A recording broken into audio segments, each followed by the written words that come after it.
tonight, spotted on the run. We believe they are still in the area. The hunt intensifies for 2 murder suspects in northern Manitoba. Why police believe they're hiding in the wilderness. The time is right. Come in, talk to us, tell us what you know.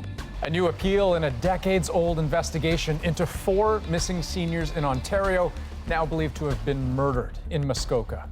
The new twist after a CBC podcast investigation. As soon as you say plant-based, people think that means healthy.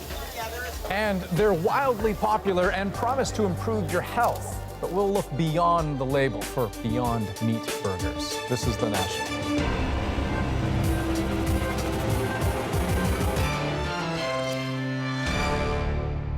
After fleeing across half the country, Cam McLeod and Briar Schmigelski are still at large tonight.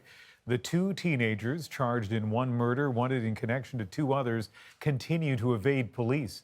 But today, the RCMP revealed why their manhunt has zeroed in on 1 area around a small town in northern Manitoba. And we can now confirm that there have been 2 established and corroborated sightings of the suspects in the Gillam area. The last confirmed sighting was July 22nd.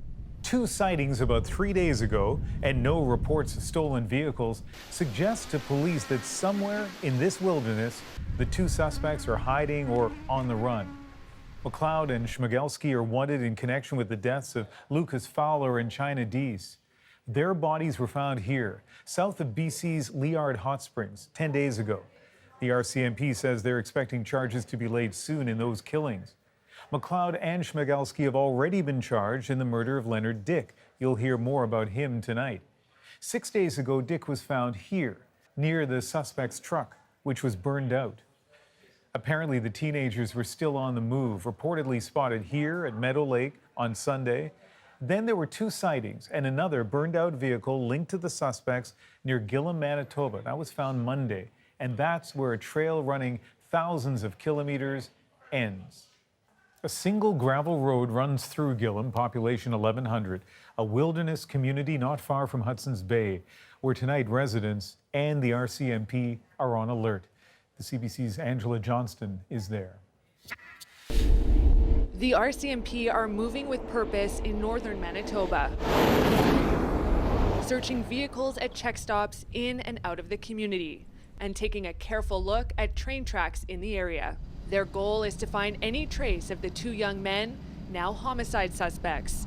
RCMP say they believe Cam McLeod and Briar Schmigelski are still roaming this area, and that's the fear of people living here. Oh, is there one right there?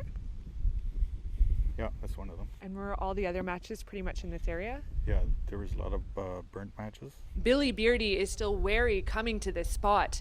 On Monday, he snapped these photos of the burning SUV that police say the suspects were driving, all with his wife and 6-year-old daughter by his side. So we sat here for like 45 minutes before anyone even got here. They could have been sitting in the bush watching us, and like me and my wife and daughter were here just sitting here, like even if they just come out of the bush, and we would have probably just helped them out, because it's just pretty much the way we all are around here. Police are working with specialized units, including crisis negotiators. This is a dynamic and unfolding situation. I understand that people have many questions, and we commit to providing answers as soon as we can. But in a landscape that is vast and rugged, people say there are places to hide. There's lots of trails, lots of, there's cabins all over in this place. They can find cabins. There's all these hydro lines they can follow, the cuts and everything like that. We have trails all over this place because it is hunting land, eh? RCMP say they have received 80 tips in the past 48 hours, adding that their searches are detailed and will continue. Angela Johnston, CBC News, Gillam. So this is challenging terrain, a mix of boreal forest and muskeg swamp teeming with insects. Hard to hide in and just as hard to search. Katie Nicholson helps us understand what that means. So how do you find somebody in terrain like this? When it's this bad, we actually have to have the team very close to each other. Bill Bolton has led dozens of search and rescue operations. It's a tough slog, and this is southwestern Ontario, a far cry from the unforgiving swampy bush of northern Manitoba. Now, we are getting eaten by bugs here. They are, and they will be too. Up north, they are big bugs, as you said. Yeah. That may in itself want to bring them out. His experience gives him a good idea of what searchers and the suspects are up against. Right now, they're in flight or fight. Bolton says searchers aren't likely looking for footprints so much as this, broken foliage. Searchers rarely work without help from four-legged experts, but Bolton says tough terrain can be hazardous for dogs focused on a scent. The challenge is mainly terrain. If the dog can trip, it can put its foot in a foxhole. It's tough for humans too. You're looking for down foliage. You're not going to see a footprint as such. You don't really know what you're putting your feet down into. Exactly, and that's why we wear boots. Dogs aren't the only tools. High-tech thermal cameras like this can detect bodies in hiding. So can drones, but they don't work in every environment. Helicopters, drones, anything from the air here to try and see down here is going to be very hard. Much of the terrain in northern Manitoba is wet and swampy. If you're going through the muskeg up north, there's a lot of this, right? A lot of like murky water.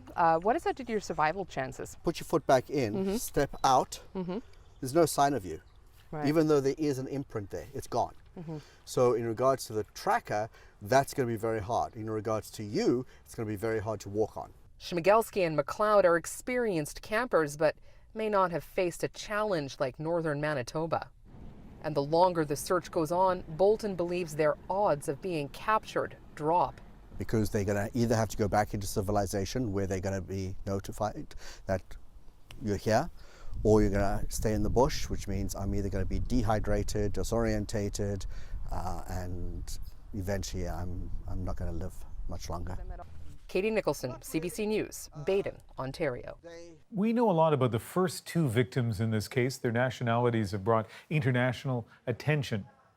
Lucas Fowler is Australian, China Deese is from North Carolina. They were described by their families as a loving couple, but we only learned the name of the third victim, Leonard Dick, yesterday. Greg Rasmussen has more on what we know about him. He was a man with a passion for seaweed. Len Dick was a botanist who loved the outdoors and spent his life studying aquatic plants. He taught at the University of British Columbia, where today people were stunned. Horrible. Like, it's horrible when you see somebody like that you actually know that's been murdered. It's terrible. To have one of our own be tragically taken from us like that in such a devastating and shocking way is hard. You know, you see these people every day, every week. You're learning from them. You're working with them. Yeah, that's really shocking. Colleague Robert DeVreda first met him in the 1980s at UBC. The hard work he did raising his kids and the equally hard work he did as a researcher, and the time he spent and the focus he put on that kind of work. He loved it.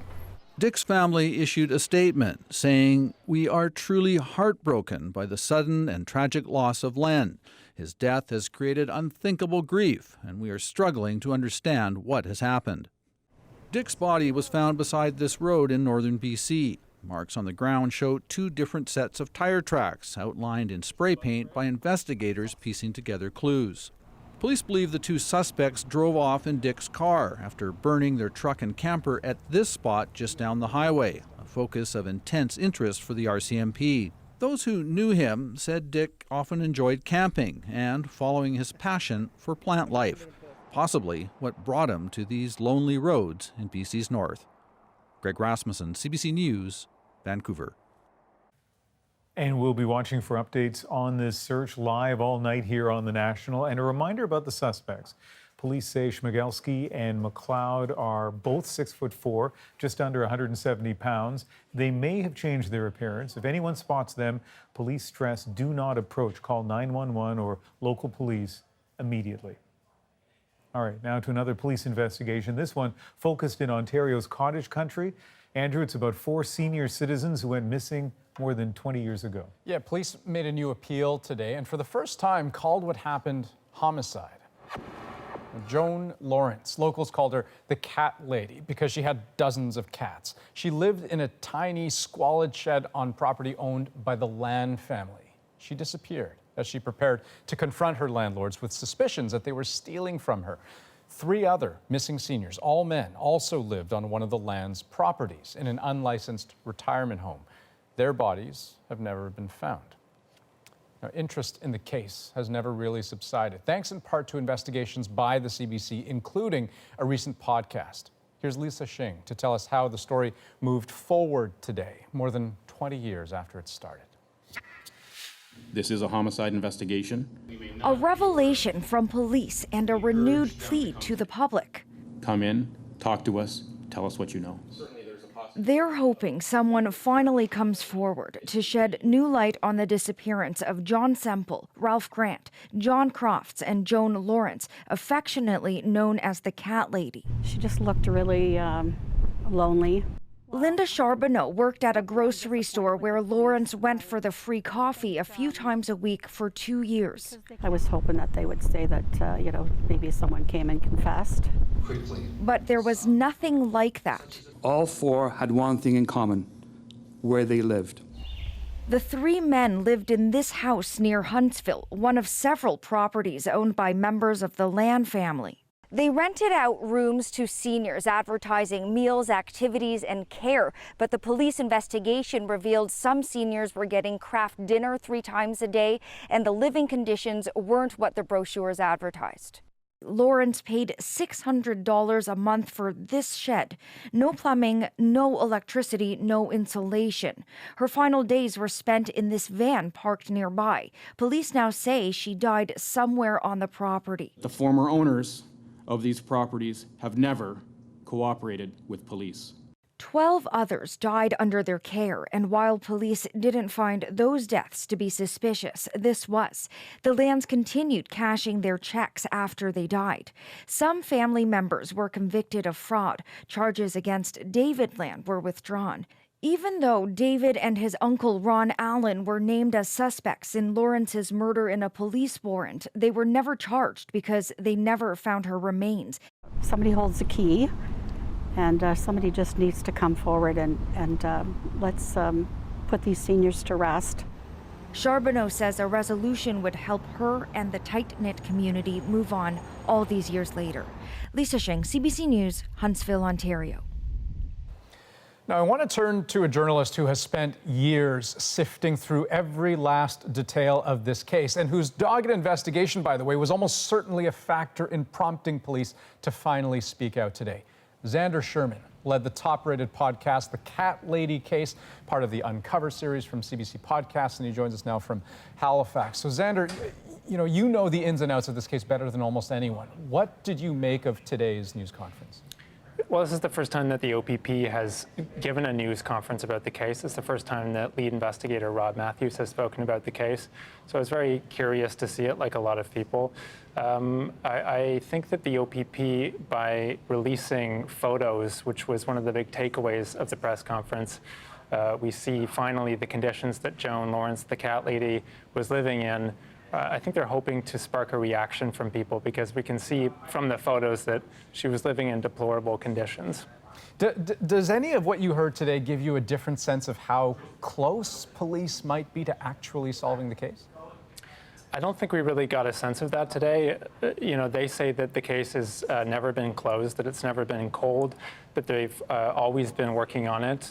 The extent to which that is true, remains to be seen, but I think they're clearly hoping that someone will now come forward with what they say is the final piece of the puzzle. What that is, we don't know, but I think they're hoping that this could be a turning point for the case. But the circumstances of this case, 2 decades old, is this case solvable in your mind?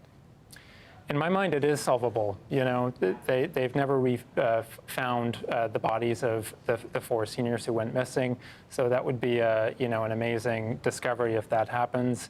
I'm sure police have many resources available to them in their investigation that could also lead to a successful outcome. Okay. Xander Sherman, thanks for lending us your insights. I'm sure there's more to come and more to talk about. My pleasure. Thanks for having me. Now to another unsolved homicide case, the murder of 20-year-old Amber Tuckerow in Alberta. Today, police issued an apology for botching the initial investigation. Amber's killer still unknown, her family still grieving. And as Rafi Boudjikanian reports, their long fight for answers isn't over. On behalf of the RCMP, I am truly sorry. Words Amber Tuckerow's relatives have been waiting 9 years to hear, ever since she went missing near Edmonton in 2010.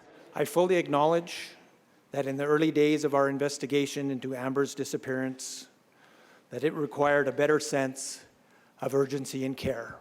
But there were few details on why things were mishandled, why Amber's name was removed from a missing persons list shortly after she vanished, last seen getting into an unknown man's car, and you better not be taking me anywhere I don't want to go. Why it took 2 years for police to release this recording of a conversation between Amber and the driver. Where are we by? We're just heading south of Beaumont, or north of Beaumont. Amber's remains were found in 2012. All this time later, what the police had to say rings hollow to her loved ones. As of right now, the apology doesn't mean anything to me because they did it because they were told to. Last year, an independent federal commission released a report looking into the investigation. It called the police's work deficient and urged today's public mea culpa. The force says it's learned a lot. We've implemented mandatory reviews of missing persons files every 24 hours. But also, as the family was speaking today, I'm sorry, but we're out of time. We're over time, in fact. The Tuckerows stayed put, but the deputy police commissioner left the news conference for another meeting. I mean, they're the ones apologizing, but yet they can get up and walk away. What does that say? Amber's case remains an open investigation. Today, the Tuckerows unveiled a new poster calling for tips as they continue to seek justice for Amber. Rafi Boudjikanian, CBC News, Edmonton. The Assembly of First Nations wrapped up its annual General Assembly today in Fredericton, and one of the big issues discussed this week was access to safe drinking water. It's a problem the federal government has promised hundreds of millions of dollars to fix, but right now, people living on dozens of reserves across the country are under water advisories, and 2 have recently declared states of emergency, including Attawapiskat in northern Ontario. Jorge Barrera takes us there. This is life in Attawapiskat. Lugging jugs and containers to fill up with drinking water at one of 2 filling stations in the community. You can't drink water from the taps here. This is every day. For Georgina Wesley, water is life and death for her daughter Marcy. Marcy has one kidney. She's told to drink plenty of water. Georgina says she's tired of living in a place where you can't trust the water. Well, we've never drank the running water. We're always getting it from the water plant. And it's 2019, and we're in Canada. It's kind of sad because we can't even set up a pool and we can't even play with water guns. Residents say the solution lies not only in a new treatment plant, but in the source of the water itself. In the 1970s, the federal government determined a nearby lake would supply water to the community. Problem is, that lake is essentially a bog, and it puts enormous strain on the plant. The chief says a nearby river is the key. You know, we have the perfect water at the Attawapiskat River that we can use as a water source. Now, with an emergency declared, the federal government is promising a new water treatment plant and a new water source. I commit to action now. I commit to lasting action for the people of Attawapiskat. I commit to that in front of you now. You guys are not going to help us. You're just going to fly out and just going to go home and stay there. You're not just going to help us. You're just going to let us die. But residents aren't convinced. She's 8. She knows this.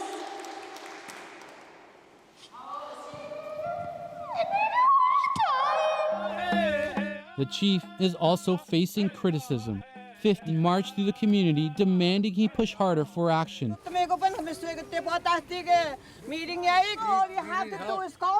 They should be able to run the tap and drink water.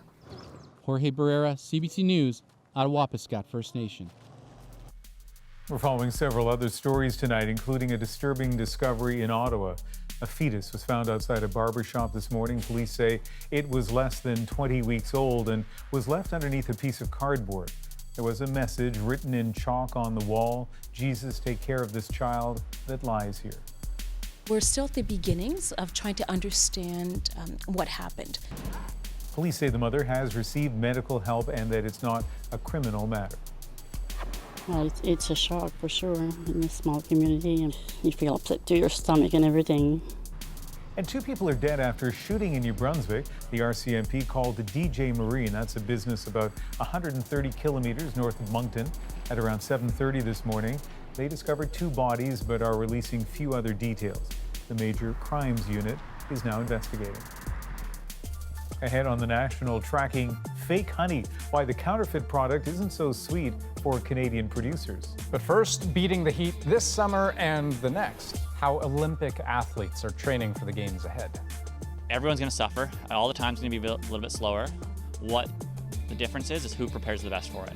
So what we're focusing on right now is making sure that we're the most ready for it.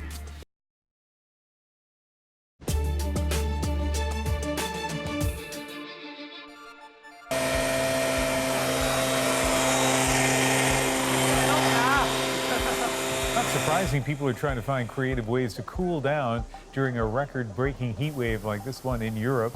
Much of the continent has been sticky and sweaty under sweltering temperatures. Several cities have broken decades-old records, including Paris, and that's where Cameron McIntosh begins his story tonight. Under an unrelenting sun, the place to be, not at the top of Paris's most famous landmark, rather in the cool fountains below. A break from this, 43 degrees Celsius, scorching the city, breaking a 72-year-old record. It's difficult to enjoy it. Here we are in this most amazing city in the world, and it's tough to want to go and do much. Heat so harsh, fears at Notre Dame Cathedral it could dry out masonry still wet from last spring's fire too quickly, causing walls to collapse. So far, they're holding. Similar scenes and heat records all across Europe. Much of it just isn't built for this heat.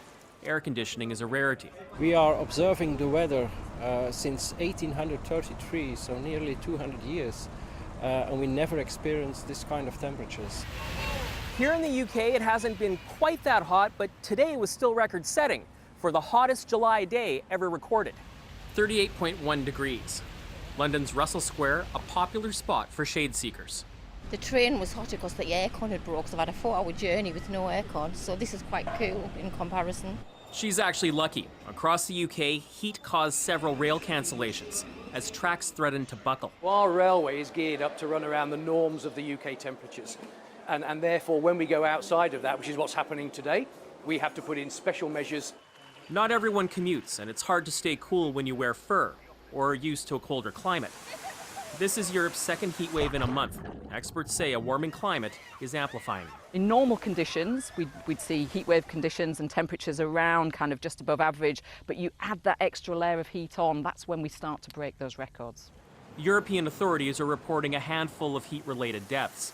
Forecasters are predicting a break from the heat this weekend. Still, there's a lot more summer to go. Cameron McIntosh, CBC News, London. Searing summer temperatures may be record-setting in Western Europe, but they're the norm in Tokyo.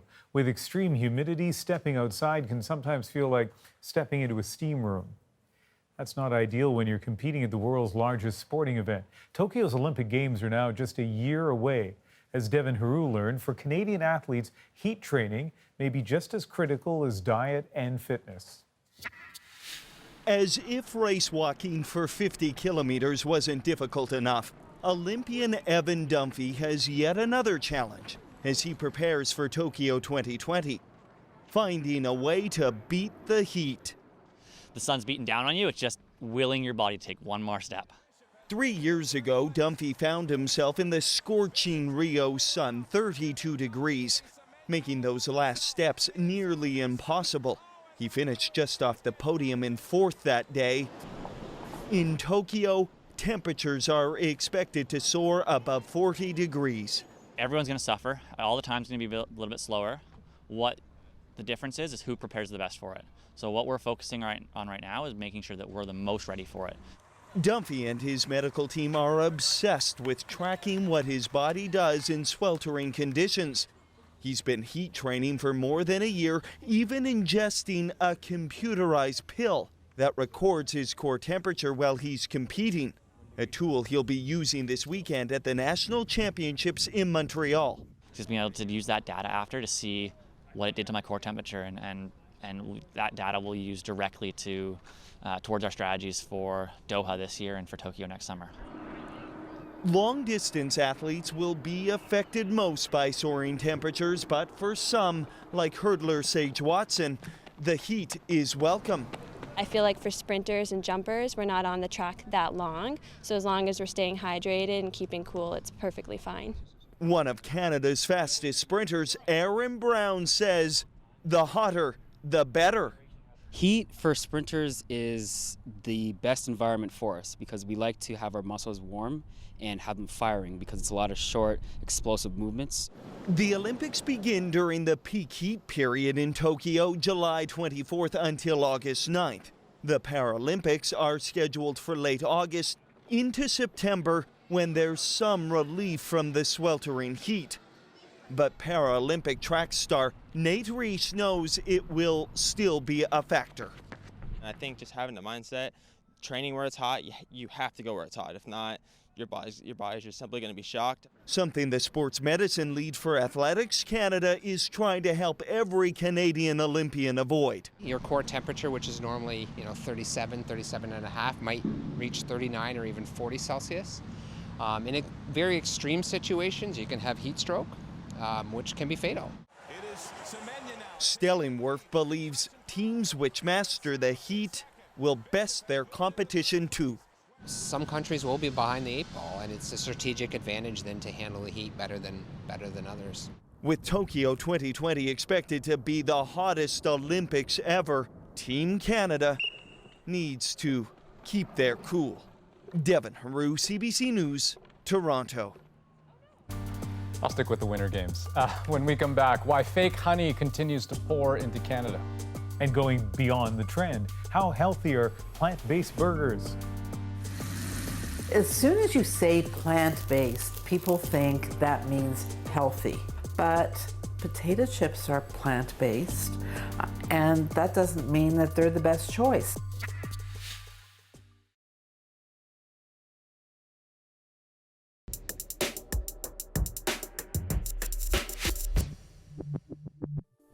We have 2 stories tonight about the food you eat and what's in it. In a moment, we'll take a closer look at those popular plant-based burgers and the claims that they are actually the healthier choice. But first, how fake honey is making its way into Canada.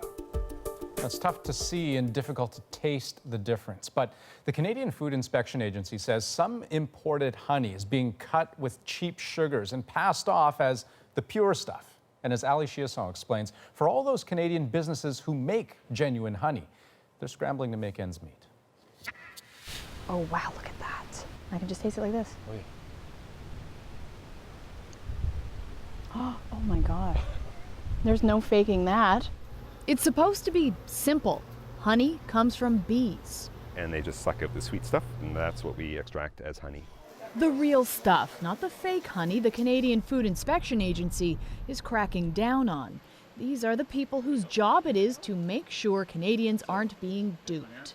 The database has thousands of measures of authentic honey, and then what we do is we compare the sample to that profile for authentic, and that can tell us whether there's added sugars.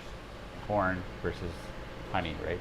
It's a small little difference we're looking at. Since June 2018, the CFIA collected 240 samples across Canada from honey importers, distributors, processing facilities, and retailers. 22% were found to have some foreign sugars in the honey. So this could be in the form of sugar syrup such as corn syrup or rice syrup.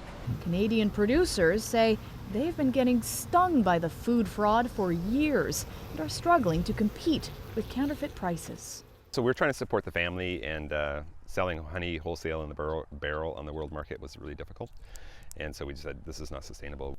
Unlike his grandfather, third-generation beekeeper Chris Heemstra can't survive on honey alone. He had to expand the business, charging admission for visits to the farm. Someone can take sugar for 20 cents a pound and say it's honey against someone that needs $2 a pound to make a living. Heemstra says buying local is the only way these days to be sure you get what you pay for.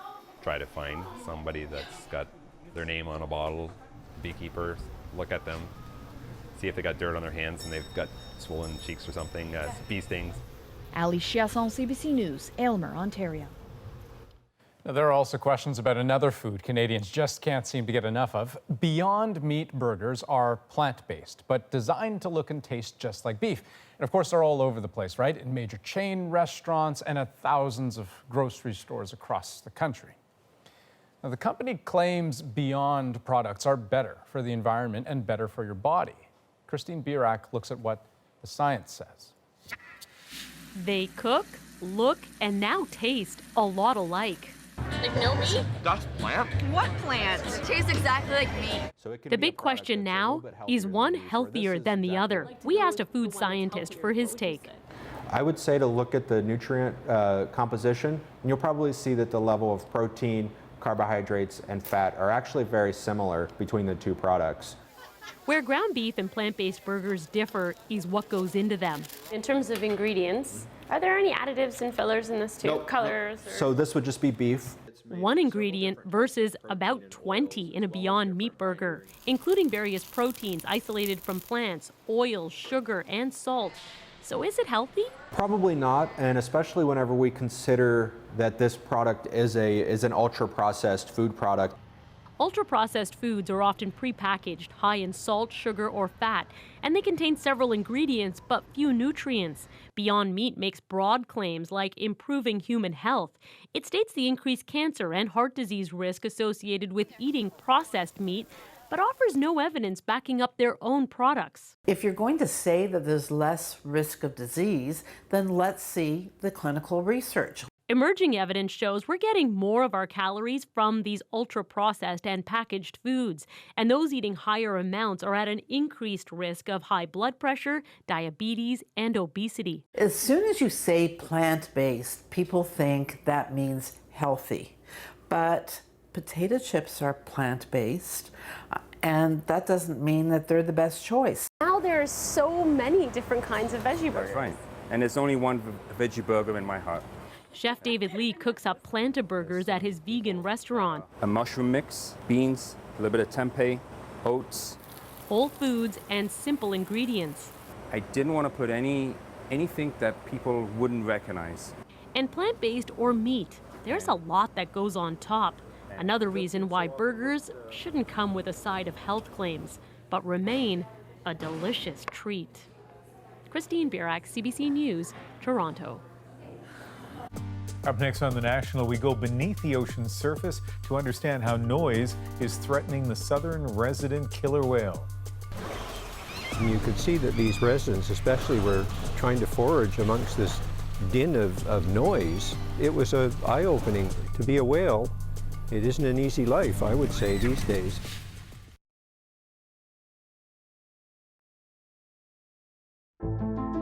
I'm Matthew Braga, sitting in for Jamie Poisson. Tomorrow, CBC's daily news podcast Front Burner delves into the manhunt for 2 BC murder suspects and asks what it is about this story that's generating so much attention worldwide. Subscribe wherever you get your podcasts.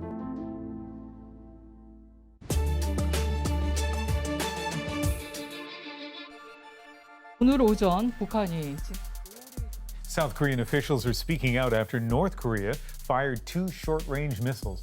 They're calling for Pyongyang to stop what it's calling acts of provocation, a sentiment echoed by the United States and China. They are the first tests since North Korean leader Kim Jong-un and the U.S. President Donald Trump agreed to revive denuclearization talks last month. I would prefer us to leave the EU with a deal. I would much prefer it. I believe that it is possible even at this late stage, and I will work flat out to make it happen. British Prime Minister Boris Johnson took his first opportunity in front of the House of Commons to lay out his plan for Brexit. He said he's committed to getting rid of the Irish border backstop, a major sticking point in negotiations. The European Union's chief negotiators say that would be unacceptable. Johnson promised to deliver Brexit by the end of October. And Puerto Ricans continue to celebrate the news that the governor, Ricardo Rossello, is resigning. There were 12 days of protests calling for him to step down over corruption and profane chat messages. Rossello named his Secretary of Justice as his successor for when he steps down August 2nd, but many in the crowd warned they would also reject her taking office. At least 115 people are missing and feared drowned after a migrant boat capsized off the coast of Libya. It's believed about 250 people were on board. The Libyan Navy says it's rescued more than 130 so far.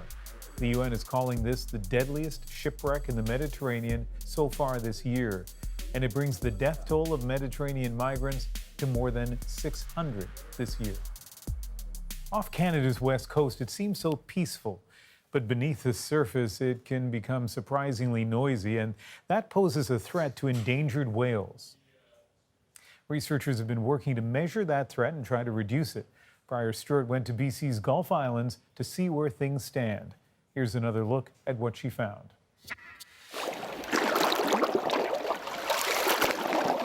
From East Point on Saturna Island, you can look out toward the west coast of the U.S. and Canada.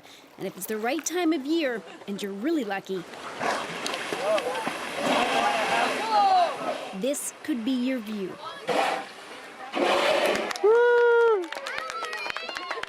This is one of the best places in Canada, really, to be able to watch the whales from the shore. And this is why they call this the whale trail. Saturna Island is a serene spot, but don't let that deceive you. What is happening underwater is so very different than what we say. Right here, it's so peaceful and quiet. Well, if a ship is going by underwater, it's not peaceful and quiet. Because the noise emanating from passing ships and boats sound much different to those who call these waters home. This is critical habitat for the endangered southern resident killer whales. They're threatened in part because of a lack of Chinook salmon, their primary food. And also because the sound of marine traffic impacts their ability to hunt for it. To better understand just what kind of effect shipping noise is having on them, there's a lot of research underway to listen in underwater. Let me tell you, this was not an easy place. No, that was challenging to get that. Larry Peck and Robert Bruce are part of the Saturna Island Marine Research and Education Society. That's nice deep water right here. A citizen-led group that's installed 2 hydrophones off the coast of the island. When they heard their first recordings a few years back, they say it was exciting, but shocking. You could see that these residents especially were trying to forage amongst this din of noise. It was eye-opening. To be a whale, it isn't an easy life, I would say, these days. So this is a recording we made at Lime Kiln of killer whales with the ship going by in the background. So Jason Wood has been monitoring and analyzing the orcas and the ship noise off the coast of Washington State. He's a scientist and a diver, so he can repair and maintain the equipment himself. He says the noise can impact the whale's behavior and the way they communicate. Echolocation clicks are used for navigation, they're used for finding prey. If you hide it, in essence, acoustically, it makes it harder for animals to find their way or to find food to eat. His research found that the whales lose 4 to 5 hours of foraging time each day due to noise from ships and whale watching boats. Over the summer, new rules came out requiring whale watchers to stay 200 meters back from the southern residents. And commercial vessels are being urged to slow down. So this is a bulk carrier. This would be carrying something like grain. Orla Robinson is the manager of the ECHO program for the Port of Vancouver. For the past 2 years, the port has run a pilot project. Between July and the end of October, ships were asked to slow down when they went through the Harrow Strait, a stretch of water the whales frequent. Underwater recording equipment was installed on the ocean floor to measure the noise. So for a vessel like that, how much was it being asked to slow down during the pilot? So this vessel would typically be going about 13.5 knots on average, and we were asking them to slow down this year to 12.5 knots. It would add about 15 or 20 minutes onto the trip, but reduce noise by around 2.5 decibels. The pilot was voluntary, but 88% of the ships that came through in 2018 complied. Robinson says there should be greater emphasis on designing ships to be quieter, because with or without the Trans Mountain Pipeline expansion, traffic will inevitably increase. The population alone of this region is predicted to grow by 1 million people by 2040, and with that population growth comes more demand for trade and more demand for transportation. The orca are moving along and the noise is following them. And back on Saturna, Larry Peck says that's the struggle. He and his group want to install more listening equipment, but say much more needs to be done. We have the economic imperatives conflicting with the imperatives of nature of our marine ecosystem. 5 of them. The federal government says it plans to put more monitoring in place by the time the whales return here next year, but Peck says the situation is dire. I'm not sure that there's a really good understanding in Ottawa of what the implications are here. The economy certainly is something that's important, but we've got to take a look at the fact that our marine ecosystems are long-term. And right now, with just 74 southern resident orcas left, he believes even more needs to be done to try to make their life easier and the environment underwater quieter. Briar Stewart, CBC News, Vancouver. And The Moment is up next on The National. I came down at about 6:30 on Tuesday and found all the guitars gone, all the sound equipment gone, the violins were taken. They really did a good job of cleaning this place out. Now, this story actually ends on a hopeful note. We'll explain right after the break. You call me Mr. Kim out of respect or because you forget my name? God, this tea is incredible. My name is Sang-il, my very good friend. I'm so sorry. That's okay.